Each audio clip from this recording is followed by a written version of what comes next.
A. Does Parliament have the power to convert an existing Indian state into a union territory? Yes.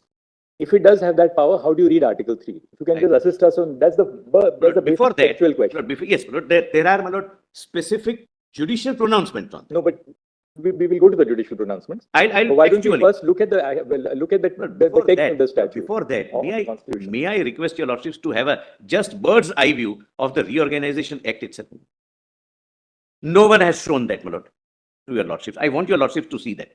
We look at the Reorganization Act. That will provide us. I'm not reading every part. I'm just taking your lordships through the titles. Lord, nobody has read, my lord. First, that's worrying us. That's worrying us. Let's look at the source of the power. Kindly come to, my lord, Article 3. Just in a minute or so. Yes. Just how you interpret Article 3. Article 3. Also, I would like to know whether it's some kind of a, what is the nature of exercise of that power? Is it a permanent exercise of power? Is it a temporary exercise of power? What is no, that? it is, my lord, I must, Lord, let me answer that straight. Lord, this question was put in the Parliament when the Reorganization Bill was passed. Lord, I'll just read, my lord, to show to your lordships the steps taken to ensure that we reach that stage. I will show those steps. All right. Now let's go to Article 3. Article 3. Article 3. Formation of new states and alteration of areas, boundaries, or names of existing states. Lord, first, my lord, before that, please read, my lord, explanation 1 so that your lordships can read in that context. In this article, in clause A to E, state includes a union territory, but in the proviso, state does not include a union territory. Correct, my lords?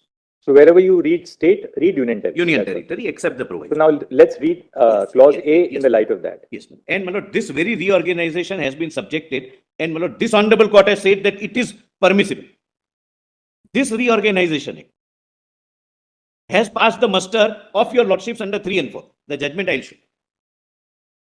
Parliament may by law form a new state by separation of territory from any state, or by uniting 2 or more states or parts of states, or by uniting any territory to a part of any state. So, my lord, I would read, Parliament may by law form a new union territory by separation of territory from any state, or by uniting 2 or more states, we are not concerned, or parts of the state, again we are not concerned. So there is a power of having 2 union territories out of 1 state.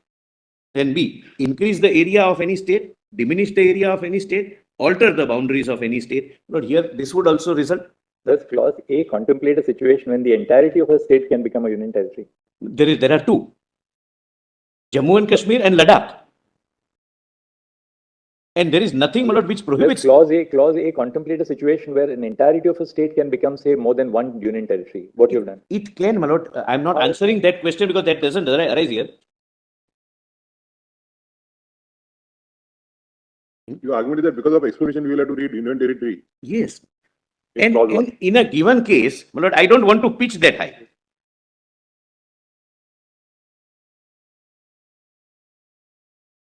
See, clause A, the problem.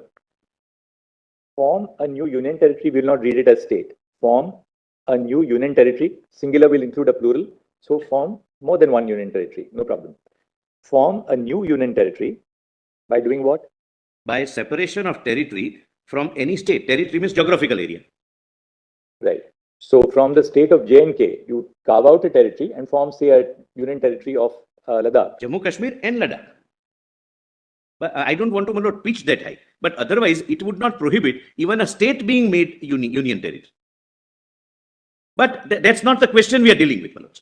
So the first part of clause A, in other words, according to you, form a new union territory by separation of territory from any state. And contemplate a situation where you have a larger state and you contemplate the creation of a union territory by separating out a territory. In this case, you separated out a territory to form the union territory of Ladakh, and then the remaining you carved out and said this will be the union territory of... It will not amount to reading. Suppose you had not carved out Ladakh and you had declared the whole thing as a UT. Look, there is no restriction in doing that. I don't wish to pitch it that high. You to test and understand. Suppose you create 1 UT only. Then it is form a new state by separation of territory from any state. That has not occurred. No UT has been carved out.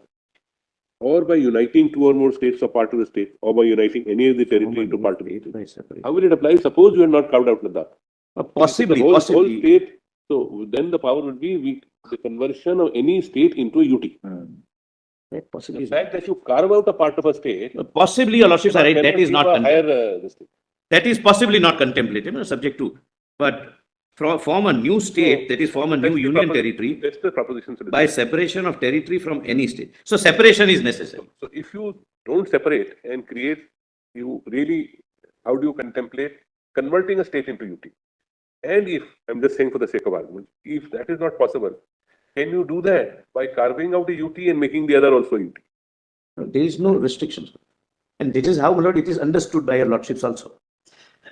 Because, for example, my lord, Assam, Tripura and Arunachal became UT first and thereafter became state. Assam remained a state, that's the distinction. But Assam could have also become a UT. There is no restriction. That's what I'm saying. See, just carving out Ladakh as a UT is, I would say, less complicated in its nature.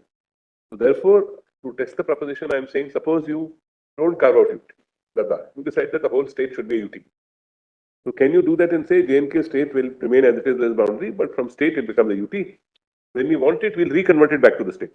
My lord, my first reading is separation is necessary. That's my first reading. That is what is a little... Because that question we are not faced, my lord, right now in this. So the question arises to test it that if you cannot convert a state into a UT, then can you carve out a UT? That's fine. But in the bargain also say that what I could not do without carving out a UT, I can do it now by making both of them the UT. No, because I had a separate reason to carve out Ladakh as a separate UT. Wait, no difficulty. That's your decision. That's why I'm saying that's less complicated by its nature. Carving out a UT. Here it's less complicated. Reducing both parts of the carved out and the pre-carved out. So suppose Assam, you carved out a UT. But you say no, we carve out a portion of the Assam as UT and also convert Assam into a UT. That's the testing proposition. It would be an extreme Lord, example, but for the purpose of testing, Lord, there can be two answers. A, separation would be necessary, and if separation takes place, Lord, that doesn't take place if one state is declared UT. So one state cannot be declared. What is troubling whether your lordships are right, my lord. One state possibly, my lord, under 3 cannot be declared as UT. But here, it is nobody's case that we declared Ladakh as UT to come out of this embargo. It's nobody's case. We had separate reasons. Mr. Solicitor, there may be another way of looking at it. Apropos the theme with which you began, which is the general situation in Jammu and Kashmir. As we see, the creation of union territories post-independence, you have on the one hand examples like Chandigarh, which was carved out during the Punjab Reorganization Act and remained a union territory. It is a permanent union territory. It was a part of state. It was a part of a state and became a union territory to be the common capital for 2 sister states. That's one. Then you have a progression where certain areas of existing states became union territories in the progression of making them states. That's the Northeast. For instance, you have Mizoram, you have Manipur, you have Tripura. They were part of states. They become union territories, but that's in the process of making them into a stable administration to become states. You can't immediately make them states. Parliament can certainly make that. Today, the situation is not right to make them full-fledged states. Today, we will carve them out, give them the status of a union territory at a future point of time when Parliament feels that, well, they now are sufficiently stable institutionally, we will make them as states, which we did in the Northeast. To put something, perhaps you may look at what we are trying to suggest. Why is it not possible for the union to say that, well, right now, say in a case of a particular state, we have such an extreme situation in terms of national security, in terms of, other... we want direct control. That we want for a certain stipulated period that a union territory should be created. But this creation of a union territory is not a feature of permanence. But this shall then again progress back to its position of a state. Removing the reasons why it was required to be controlled. The union not have a control for a certain stipulated period to bring stability, because ultimately, let's face it, whether it's a state, whether it's a union territory, all of us have survived, the nation survives. Yes. Right? Doubtlessly. The nation itself doesn't survive, there's no question, there's no relevance of states or union territories. So is it not should we not give that allowance to Parliament to sort of postulate that for a certain period, in the interest of the preservation of the nation itself, in the interest of the preservation of the union itself, we want for a certain stipulated period that this particular state should go into the fold of union territory on the clear understanding that this shall revert to a position of a state over a period of time. You can't lay down that period in a given case. In a given case, it may be 6 months. In a given case, it may be 1 year. But that progression, I think the government has to also make a statement before us. My lord, That look, that progression back to a state has to take place. It can't be a union territory in permanence. I'm grateful, my lord. That's exactly, I'll read, my lord, after the lunch. That's exactly the statement made on the floor of the House. I'll read, my lord, that statement. That this is not a permanent feature. After the situation returns to normalcy, we want it to become a state.